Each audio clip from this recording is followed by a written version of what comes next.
ನಮಸ್ತೆ ಎಲ್ಲರೂ ಹೇಗಿದ್ದೀರಾ? ಎಲ್ಲರೂ ಚೆನ್ನಾಗಿದ್ದೀರಾ ಅಂತ ಭಾವಿಸ್ತಾ welcome back to my Geethaji vlogs channel. ನಾನು ನಿಮ್ಮ ಸಂಗೀತ. ಇವತ್ತಿನ ವಿಡಿಯೋದಲ್ಲಿ ವಾರಾಹಿ ತಾಯಿಯ ಈ ಒಂದು ಮಂತ್ರದಿಂದ ನಾವು ಕೊಟ್ಟಂಥ ಹಣ ವಾಪಸ್ ಬರುತ್ತೆ, ಹಾಗೆ ಧನಾಕರ್ಷಣೆ ಕೂಡ ಆಗುತ್ತೆ.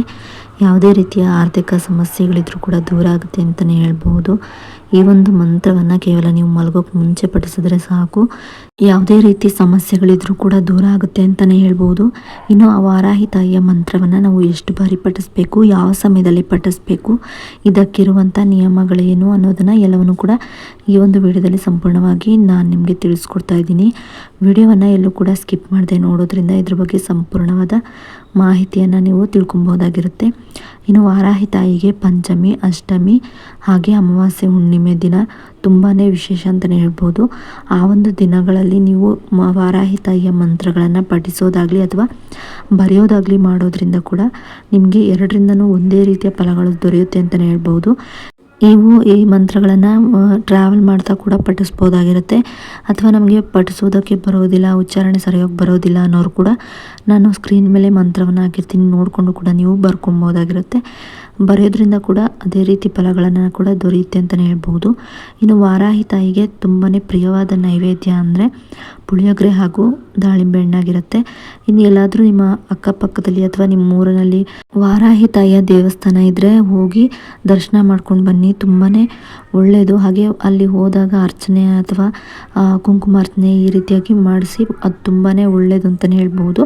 ಇನ್ನು ವಾರಾಹಿ ತಾಯಿಯ ಈ ಒಂದು ಮಂತ್ರವನ್ನು ನಾವು ಪ್ರತಿನಿತ್ಯವೂ ಕೂಡ ಪಠಿಸಬೇಕಾಗತ್ತೆ.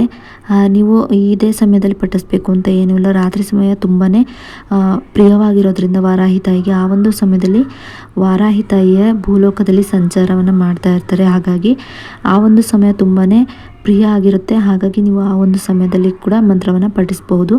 ಮಲಗೋಕ್ಕೆ ಮುಂಚೆನಾದರೂ ಪಠಿಸ್ಬೋದು, ಅಥವಾ ನೀವು ಗೋಧೂಳಿ ಲಗ್ನದಲ್ಲಿ ಅಂದರೆ ಒಂದು 6ರಿಂದ 7 ಗಂಟೆ 8 ಗಂಟೆ ಈ ರೀತಿ ಸಮಯದಲ್ಲೂ ಕೂಡ ನೀವು ಪೂಜೆ ಮಾಡಿ ಏನು ನೀವು ದೀಪ ಹಚ್ಚಿರ್ತೀರಲ್ವ, ಆ ಒಂದು ಸಮಯದಲ್ಲಿ ದೇವ್ರ ಮನೆಯಲ್ಲೇ ದೇವ್ರ ಮುಂದೆ ಕೂತ್ಕೊಂಡು ಕೂಡ ನೀವು ಈ ಒಂದು ಮಂತ್ರಗಳನ್ನು ಪಠಿಸ್ಬೋದು ಅಥವಾ ಬರಿಬೋದಾಗಿರುತ್ತೆ. ಇನ್ನು ಈ ಒಂದು ಮಂತ್ರವನ್ನು 108 ಬಾರಿ ಪಠಿಸ್ಬೇಕು ಅಥವಾ ಬರಿಬೇಕಾಗಿರುತ್ತೆ. ನಿಮ್ಗೆ ಅಷ್ಟು ಮಾಡೋಕ್ಕಾಗಲಿಲ್ಲ ಅಂದರೆ ಕನಿಷ್ಠನಾದರೂ 9 ಬಾರಿನಾದರೂ ಬರಿಬೇಕು, ಇಲ್ಲಾಂದರೆ 11 ಬಾರಿ 21 ಬಾರಿ ಇಷ್ಟರಲ್ಲಿ ಎಷ್ಟು ಬಾರಿನಾದರೂ ನೀವು ಆಯ್ಕೆ ಮಾಡಿಕೊಂಡು ಬರಿಬೋದಾಗಿರುತ್ತೆ ಅಥವಾ ಪಠಿಸ್ಬೋದಾಗಿರುತ್ತೆ. ಇನ್ನು ವಾರಾಹಿ ತಾಯಿಯ ಮಂತ್ರಗಳನ್ನು ಪಠಿಸೋದಕ್ಕೆ ಮುಂಚೆ ನೀವು ಕೈಕಾಲು ಮುಖ ತೊಳ್ಕೊಂಡು ಶುದ್ಧವಾಗಿ ಪಠಿಸ್ಬೇಕಾಗುತ್ತೆ. ನಾನ್ ವೆಜ್ ಏನಾದರೂ ತಿಂದಿದ್ರೆ ಮಂತ್ರಗಳನ್ನು ಪಠಿಸ್ಬೇಡಿ ಅಂತಲೇ ಹೇಳ್ತೀನಿ. ಸ್ನಾನ ಮಾಡಿಕೊಂಡೇ ಈ ಮಂತ್ರಗಳನ್ನು ಪಠಿಸ್ಬೇಕಾಗತ್ತೆ. ಇನ್ನು ಹೆಣ್ಮಕ್ಳಾಗಿದ್ದರೆ ಮುಟ್ಟಾದಂಥ ಸಮಯದಲ್ಲಿ ಈ ಮಂತ್ರಗಳನ್ನು ನೀವು ಪಠಿಸ್ಬೇಡಿ. ಆ ಒಂದು ಸಮಯವನ್ನು ಸ್ಕಿಪ್ ಮಾಡಿ ನಂತರ ನೀವು ಏನು ಒಂದು ದಿನಗಳಿರುತ್ತೆ ಆ ದಿನಗಳಲ್ಲಿ ಈ ಮಂತ್ರಗಳನ್ನು ಪಠಿಸ್ಬೋದಾಗಿರುತ್ತೆ. ಇನ್ನು ವಾರಾಹಿ ತಾಯಿಗೆ ನಾವು ಬ್ರಾಹ್ಮಿ ಮುಹೂರ್ತದಲ್ಲಾದರೂ ಕೂಡ ಈ ಒಂದು ಮಂತ್ರಗಳನ್ನು ಹೇಳ್ಕೊಂಡು ಪಠಿಸ್ಬೋದಾಗಿರುತ್ತೆ.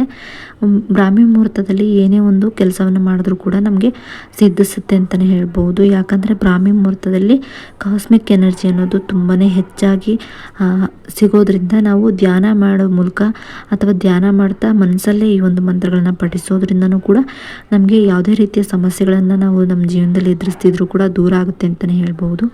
ಇನ್ನು ಆ ಒಂದು ಮಂತ್ರ ಯಾವುದು ಅನ್ನೋದಾದರೆ ಆ ಮಂತ್ರ ಬಂದು ಹೀಗಿರುತ್ತೆ: ಓಂ ಶ್ರೀಂ ಓಂ ಶ್ರೀಂ ಓಂ ಓಂ ಶ್ರೀಂ ಓಂ ಶ್ರೀಂ ಓಂ ಓಂ ಶ್ರೀಂ ಓಂ ಶ್ರೀಂ ಓಂ ಓಂ ಶ್ರೀಂ ಓಂ ಶ್ರೀಂ ಓಂ ಓಂ ಶ್ರೀಂ ಓಂ ಶ್ರೀಂ ಓಂ ಓಂ ಶ್ರೀಂ ಓಂ ಶ್ರೀಂ ಓಂ ಓಂ ಶ್ರೀಂ ಧನಾದಾಯ ನಮಃ ಓಂ ಶ್ರೀಂ ಧನಾದಾಯ ನಮಃ ಓಂ ಶ್ರೀಂ ಧನಾದಾಯ ನಮಃ ಓಂ ಶ್ರೀಂ ಧನಾದಾಯ ನಮಃ ಓಂ ಶ್ರೀಂ ಧನಾದಾಯ ನಮಃ.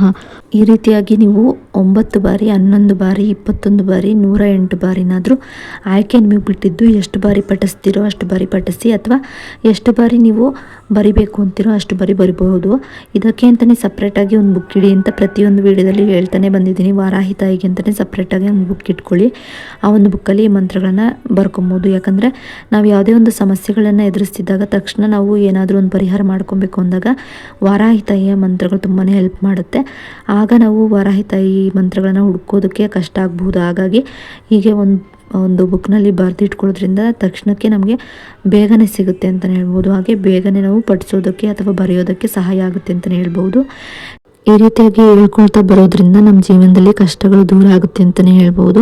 ಹಾಗೆ ಇನ್ನೊಂದು ಏನು ಮಾಡಬೇಕು ಅಂದರೆ, ನೀವು ಈ ಮಂತ್ರಗಳನ್ನ ಹೇಳ್ಕೊಂಡ ನಂತರ ನಮ್ಮ ಕಷ್ಟಗಳು ಏನು ನಮ್ಮ ಜೀವನದಲ್ಲಿದೆ ಅದೆಲ್ಲ ದೂರ ಆಗಿ ನಾವೀಗ ಖುಷಿಯಾಗಿದ್ದೀವಿ, ನಾನು ಸಂತೋಷವಾಗಿದ್ದೀನಿ, ನನ್ನ ಕಷ್ಟ ನನ್ನ ಸಮಸ್ಯೆಗಳು ಬಗೆಹರಿದು ತುಂಬಾ ದಿನಗಳಾಯಿತು. ಈ ರೀತಿಯಾಗಿ ನೀವು ಪಾಸಿಟಿವ್ ಆಗಿ ಹೇಳ್ಕೊಳ್ತಾ ಬರೋದ್ರಿಂದ ನಿಮ್ಮ ಕಷ್ಟಗಳು ಆದಷ್ಟು ಬೇಗನೆ ದೂರ ಆಗುತ್ತೆ ಅಂತಲೇ ಹೇಳ್ಬೋದು. ಇನ್ನು ನೀವು ತಾಯಿಗೆ ನೀವು ಫೋಟೋ ಇಟ್ಟು ಆರಾಧನೆ ಮಾಡ್ತಿಲ್ಲ ಅಂದರೂ ಕೂಡ ದೇವರಿಗೆ ಮಾಮೂಲಿಯಾಗಿ ಹೇಗೆ ನೀವು ಪೂಜೆ ಮಾಡ್ತೀರಾ ಅದ್ರ ಮುಂದೆನೇ ಕೂಡ ಒಂದು ದಾಳಿಂಬೆ ಹಣ್ಣನ್ನಾದರೂ ಇಡಿ ಅಥವಾ ಪುಳಿಯೋಗರೆನಾದರೂ ಇಟ್ಟು ವಾರಾಹಿ ತಾಯಿಯನ್ನು ಬೇಡ್ಕೊಳ್ಳೋದ್ರಿಂದ ವಾರಾಹಿ ತಾಯಿ ನಿಮಗೆ ಅನುಗ್ರಹವನ್ನು ಮಾಡ್ತಾರೆ. ಇನ್ನು ಈ ಒಂದು ವಿಡಿಯೋ ನಿಮಗೆ ಇಷ್ಟ ಆದರೆ ಲೈಕ್ ಮಾಡಿ, ಶೇರ್ ಮಾಡಿ, ಕಮೆಂಟ್ ಕೂಡ ಮಾಡಿ.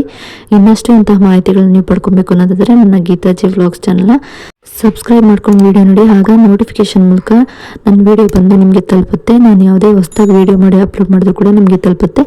ಆಗ ಯಾವುದೇ ವಿಡಿಯೋನು ಕೂಡ ಮಿಸ್ ಮಾಡದೆ ನೋಡ್ಬೋದಾಗಿರುತ್ತೆ. ಇನ್ನು ವಿಡಿಯೋ ನೋಡಿದ್ದಕ್ಕಾಗಿ ಥ್ಯಾಂಕ್ ಯು ಫಾರ್ ವಾಚಿಂಗ್.